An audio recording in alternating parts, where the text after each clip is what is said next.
Olá, queridos amigos e irmãos em Cristo, a graça e a paz do Senhor Jesus. Quero convidá-los mais uma vez nessa oportunidade a separar aqueles minutos para juntos meditarmos na palavra do Senhor. Hoje no livro de Atos, no capítulo 16, os versículos 6, 7 e 8, onde lemos assim: E passando pela Frígia e pela província da Galácia, foram impedidos pelo Espírito Santo de anunciar a palavra na Ásia. E quando chegaram a Mísia, intentaram ir para a Bitínia, mas o Espírito de Jesus não lhe permitiu. E tendo passado por Mísia, desceram a Troade. Esse texto tem algo um pouco curioso. O Espírito impedindo os apóstolos de pregarem o Evangelho em um determinado lugar. Quero pensar um pouco nesse texto com os irmãos sobre uma lição importantíssima que é ser dirigido pelo Espírito Santo. Nesse texto, Paulo e Silas estão iniciando a sua segunda viagem missionária e estão chegando aqui na região das cidades de Derbe e Listra, onde encontram Timóteo, filho de uma judia com um grego. Paulo quer levar Timóteo, circuncida, porque as pessoas ali sabiam que ele era filho de grego, e eles vão passando ali nas cidades, entregando o decreto que tinha sido feito pelos apóstolos para serem observados pelas igrejas. E então o texto, no versículo que lemos, diz que passando pela Frígia e pela província da Galácia, eles foram impedidos pelo Espírito Santo de anunciar o Evangelho na Ásia. Porque o Espírito Santo havia impedido eles de falar. Quero chamar a atenção aqui para a importância de ser dirigido pelo Espírito Santo. Romanos capítulo 8, versículo 14, diz que os que são guiados pelo Espírito de Deus, esses são filhos de Deus. Gálatas capítulo 5, verso 16, diz que se andarmos em Espírito, não vamos cumprir os desejos da carne.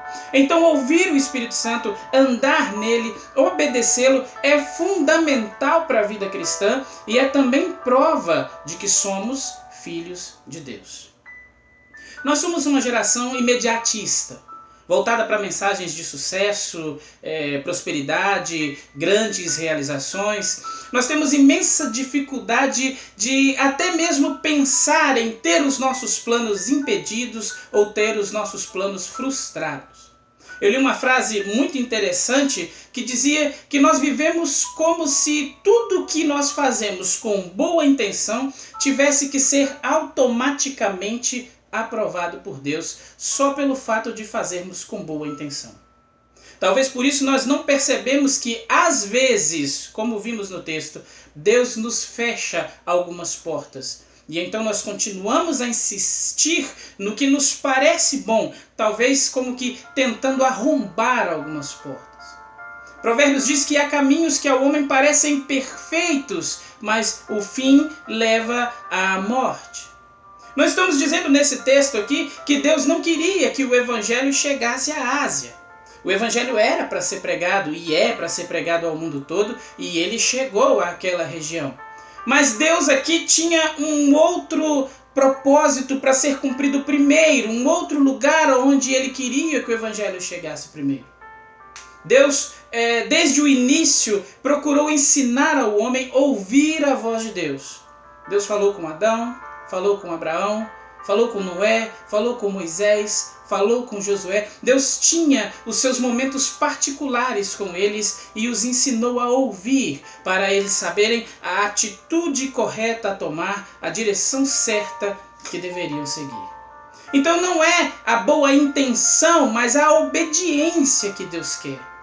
Saul chegou a oferecer um sacrifício ao Senhor certa vez, mas Deus não o aceitou, porque não era o que Deus tinha pedido para Saul fazer.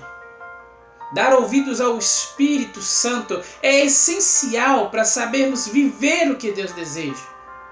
José e também Daniel chegaram a declarar em momentos decisivos que a resposta vem do Senhor.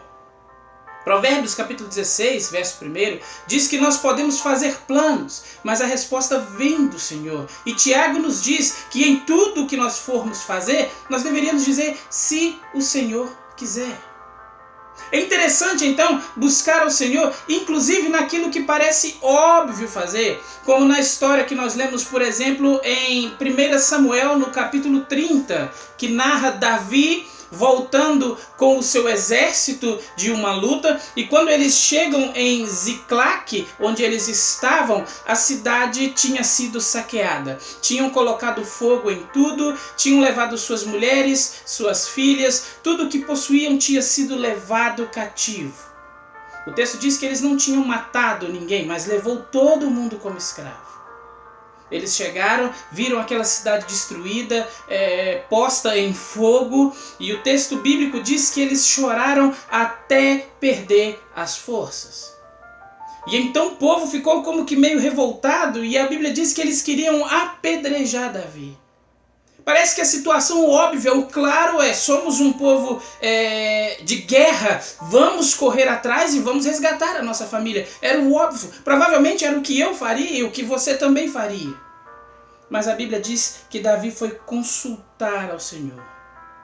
Davi chamou Abiatar, o sacerdote, pediu o éfode, que era o manto sacerdotal, e ele foi consultar ao Senhor se deveria ir. E o Senhor disse: vai, você vai conseguir, você vai trazer tudo de volta. E Davi foi e conseguiu trazer tudo de volta. Mas o que me chama a atenção nesse texto? Davi foi consultar ao Senhor, até no que parecia óbvio fazer.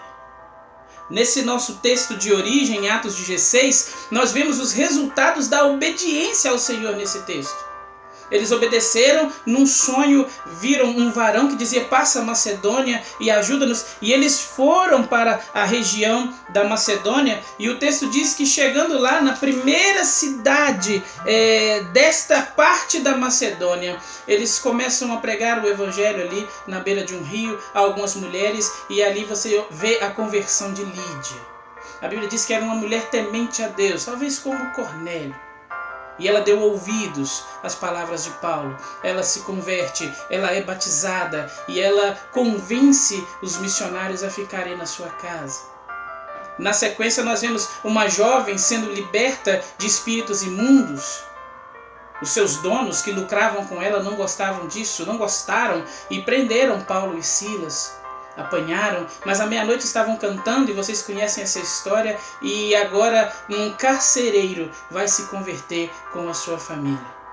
Você tem Lídia se convertendo, abrindo a sua casa para os missionários, uma jovem com espírito imundo sendo liberta, a família de um carcereiro sendo salva junto com o carcereiro. Após a prisão, eles voltam para a casa de Lídia, como nós vemos no texto, e aí temos uma sequência de muitas outras coisas acontecendo por causa da obediência daqueles homens à palavra do Espírito Santo. Não vá para aqui, vá para ali. Essa é a importância de ouvir a voz do Espírito Santo. Andar em espírito é importante para não cumprirmos os desejos da carne, para não cedermos aos desejos da carne.